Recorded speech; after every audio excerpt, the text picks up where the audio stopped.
Hello दोस्तों, welcome back. तो आपका स्वागत है हमारे चैनल पर। तो हम लोगों ने प्रीवियस क्लास में देखा था कि अगर हम दो पासे को रोल करते हैं, दो पासे को फेंकते हैं, तो क्या क्या different number of possibilities arise होंगे। तो हम लोगों ने वहाँ पर देखा था एक टेबल बना के कि वहाँ पर 36 डिफरेंट नंबर ऑफ पॉसिबिलिटीज, जो कुल परिणाम की संख्या थी वहाँ पे 36 थी। अब उसी सीरीज को हम लोग आगे कंटिन्यू करेंगे। वहाँ पर हम लोगों ने कुछ क्वेश्चन भी सोल्व किए थे और आप लोगों को मैंने बोला था कि उस क्वेश्चन को खुद अटेम्प्ट करने का कोशिश करिएगा, ताकि जो अगला पार्ट आने वाला है इसमें आपको बेहतर अंडरस्टैंडिंग बनेगा। तो होप कि आप लोगों ने उस तरह से किया होगा। अगर किया होगा तो फिर ये सब क्वेश्चन बहुत आसानी से आप लोगों को बन जाएगा। तो चलिए इसको हम शुरुआत करते हैं। और साइड में आपको वहाँ पर हम टेबल दिख रहा है, आपको वहाँ पर आपको साइड में टेबल दिख रहा होगा। उस टेबल को देखिएगा और इस क्वेश्चन को सोल्व करने का कोशिश करिएगा कि प्रोबेबिलिटी निकालना कि इसका अंकों का योग अभाज्य संख्या हो। अब हम लोग को प्रोबेबिलिटी निकालना है, प्रायिकता निकालना है जब अंकों का योगफल एक अभाज्य संख्या हो। और अंकों का योग अभाज्य संख्या कब कब होगा, सबसे पहले हम लोग देखेंगे कि अभाज्य संख्या कौन कौन सा होता है। और यहाँ पर हम देख सकते हैं कि जो अभाज्य संख्या है कौन कौन सा है, 2, 3, 5, 7, 11, ये सब मेरा क्या है, ये सब यहाँ पर अभाज्य संख्या है। अब दो कितने तरीके से आ सकते हैं, जब हम दो डाइस को, दो पासे को रोल करते हैं तो दो कितने तरीके से आ सकते हैं। आप लोग टेबल में देख रहे होंगे कि दो आने का पॉसिबिलिटी जो है, कितने ऐसे पेयर आपको दिख रहे हैं जहाँ पर से आपको दो जो संख्याओं का योग है, समेशन ऑफ डिजिट्स है, जहाँ पर से दो दिख रहा है, सिर्फ एक ऐसा दिख रहा होगा और वो कौन सा है, 1,1। और तीन कितने तरीके से आ सकते हैं, कितने ऐसे डिफरेंट पेयर्स आपको दिख रहे हैं टेबल में जहाँ पर अंकों का योगफल 3 दिख रहा है आपको। तो 3 कितने तरीके से दिख सकते हैं आपको, या तो दिखेगा 1, 2 या फिर 2, 1। और कोई ऐसा तरीका है जहाँ पर हम लोग 3 प्राप्त कर सकते हैं, नहीं प्राप्त कर पाएंगे। अब देखिए हम लोग 5 कैसे कैसे तरीके से प्राप्त कर सकते हैं। 5 हम लोग प्राप्त कर सकते हैं, या तो 3 और 2 को जोड़ देंगे, 2 3 को जोड़ देंगे, 4 1 को जोड़ देंगे, या फिर 1 और 4 को जोड़ देंगे। इतने ऐसे डिफरेंट पॉसिबल आउटकम्स या डिफरेंट पेयर्स आपको दो डाइस रोल करने के बाद मिलेंगे, जहां पर जो समेशन ऑफ डिजिट्स है पासे के ऊपर, वहां पर आपको 5 दिखेगा। ठीक है, तो कितने ऐसे मिल रहे हैं, 1 2 3 4, यहां पर मिल गए 4। अब देखिए 7 कितने तरीके से हम लोग को मिल सकता है। 7 जो अलग अलग डिफरेंट पेयर्स आपको दिखेंगे, वो आप लोग सिर्फ टेबल देख के बता सकते हैं वैसे, लेकिन अगर टेबल नहीं भी है, एक कॉमन अंडरस्टैंडिंग से हम लोग खुद सोल्व करके वहाँ पर देख सकते हैं कि कितने ऐसे डिफरेंट आउटकम्स बन सकते हैं, परिणाम बन सकते हैं, जहाँ पर उस डिजिट का जो समेशन है 7 बनेगा। तो कितने ऐसे बनेंगे, 4 3 हो सकता है, 4 + 3 = 7। और कौन सा हो सकता है, 3 4 हो सकता है, 2 5 हो सकता है, 5 2 हो सकता है, और 1 6 होगा, 6 1 होगा। कितने बन गए, 1 2 3 4 5 6। तो मेरे पास कितने डिफरेंट पेयरिंग बन रहे हैं, 1 2 3 4 5 6, 6 डिफरेंट पेयर्स बन रहे हैं मेरे पास। ठीक है, अब देखिए 11 कितने तरीके से आ सकते हैं। 11 जो बनने का पेयरिंग होगा कितना आएगा, या तो हम 6 और 5 को ऐड करेंगे, या फिर 5 और 6 को। ये 2 डिफरेंट पेयर्स आपको ऐसे मिलेंगे जहां पर जो डिजिट्स का समेशन है 11 आ सकता है। तो यहाँ पर बनेगा कितना, 2 बनेगा। अब देखिए क्वेश्चन पूछा जा रहा है, चलिए हम क्वेश्चन पर आ जाते हैं। अब क्वेश्चन में ये पूछा जा रहा है कि probability when the summation of digits are prime number. हमें प्रायिकता निकालना है जब अंकों का योग एक अभाज्य संख्या हो। अब देखिए अभाज्य संख्या कितने मेरे पास मिल गए, एक तो यहाँ पर कितना है, 1 मिल गया, 1 पेयर मिल रहा है, सिर्फ इसके लिए हम लिख रहे हैं 1 पेयर मिल रहा है, यहाँ पर 2 पेयर मिल रहा है, यहाँ पर 1 2 3 4 पेयर मिल रहा है, यहाँ पर 6 पेयर, यहाँ पर 2 पेयर। ठीक है, तो कितना हो गया, 2 3 3 6 9 9 10 11 11 12 13 14 15। मेरे पास 15 ऐसे डिफरेंट पेयर्स मिलेंगे जहां पर जो अंकों का समेशन है, अंकों का योग है, एक अभाज्य संख्या मिलेगा। आप देख सकते हैं वहां पर से 15/36 अनुकूल परिणाम बटा कुल परिणाम।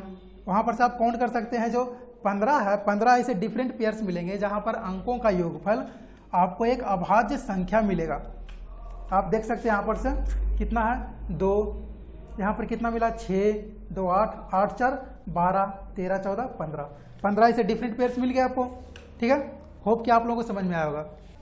आप लोगों ने ये सब नोट कर लिया होगा। अब चलिए अगले क्वेश्चन की तरफ बढ़ते हैं।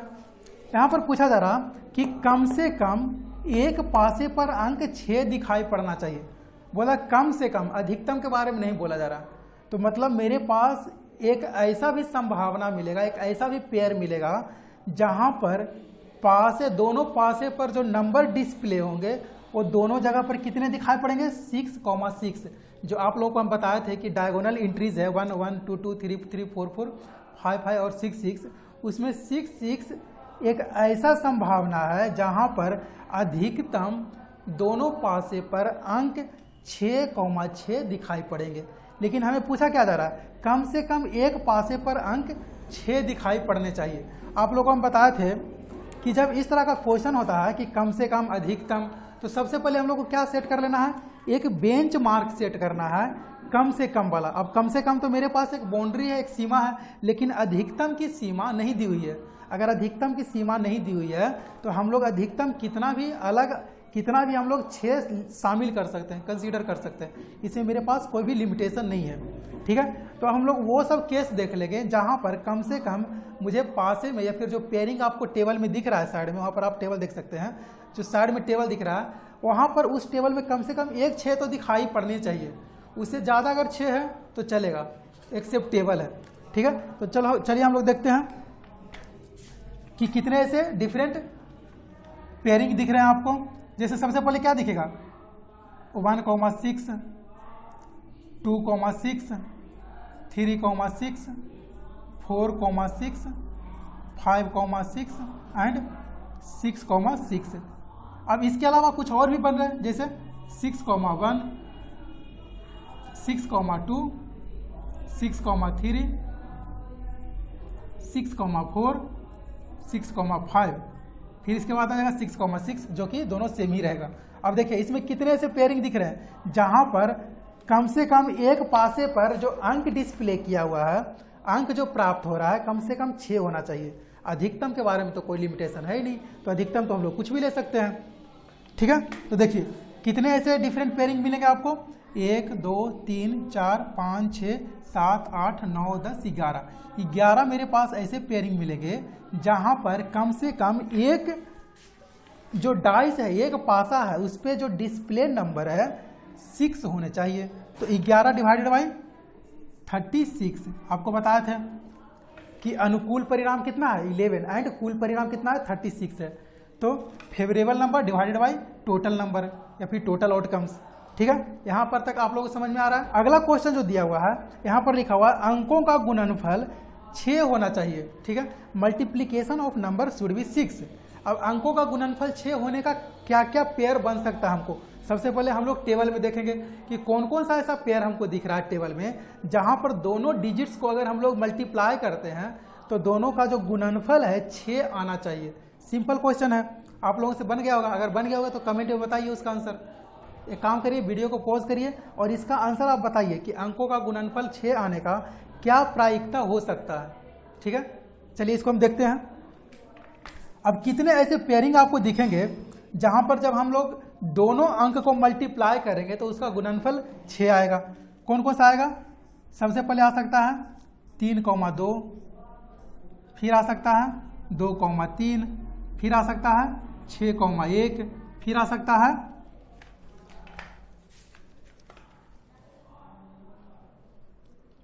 है 1,6। यही मेरे पास 4 पेयरिंग है, 4 पेयरिंग है दिखेगा आउट ऑफ 36। जो 36 कुल परिणाम है उसमें से 4 ऐसे परिणाम दिखेंगे जहां पर अंकों का गुणनफल 6 दिखेगा आपको। आप देख सकते हैं यहां पर से ये दोनों को अगर मल्टीप्लाई करेंगे 3 गुना कितना हो रहा है 3 गुना 2, फिर यहाँ पर भी वही है 2 गुना 3, फिर यहाँ पर भी वही है 6 गुना 1, फिर यहाँ पर भी वही है 1 गुना 6। तो मेरे पास कितने डिफरेंट पॉसिबल आउटकम्स मिल रहे हैं जहाँ पर अंकों का गुणनफल 6 आ रहा है। कितना आ रहा है 4, तो लिख देंगे हम यहाँ पर 4/36 दैट इज इक्वल टू 1/9। ठीक है, अब देखिए, चलिए अब अगले क्वेश्चन की तरफ बढ़ते हैं हम लोग।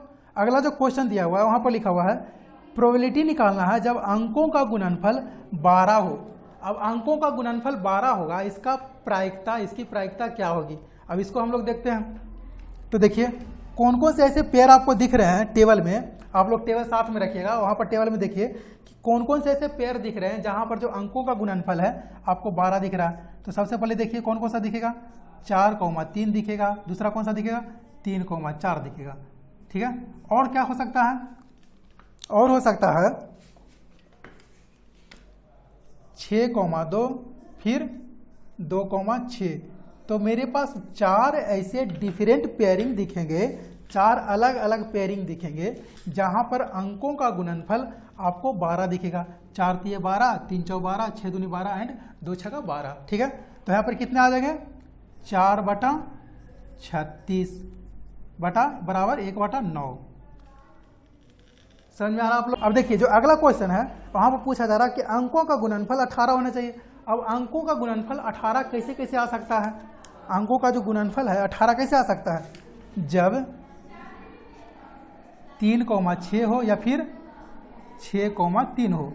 कुछ और संभावना है जहां पर अंकों का गुणनफल 18 आएगा, नहीं आएगा। ठीक है, तो मेरे पास 2 ही ऐसी संभावना है जहां पर जो अंकों का गुणनफल है 18 आएगा। तो 2 बटा कितना हो जाएगा 36 बराबर 1/18। आप लोगों को समझ में आएगा।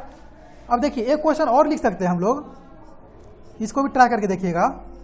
प्रोबेबिलिटी निकालना है जब अंकों का योगफल, योग या योगफल 18 हो, 18 हो। इसको आप लोग खुद से बनाने का कोशिश करिएगा, इसमें बताइएगा कि इसमें कितना आंसर आ रहा है। प्रोबेबिलिटी निकालना है, प्रायिकता निकालना है जब अंकों का योग 18 हो। ठीक है, और इसका जवाब आप कमेंट में जरूर बताइएगा कि इसका जवाब क्या आएगा।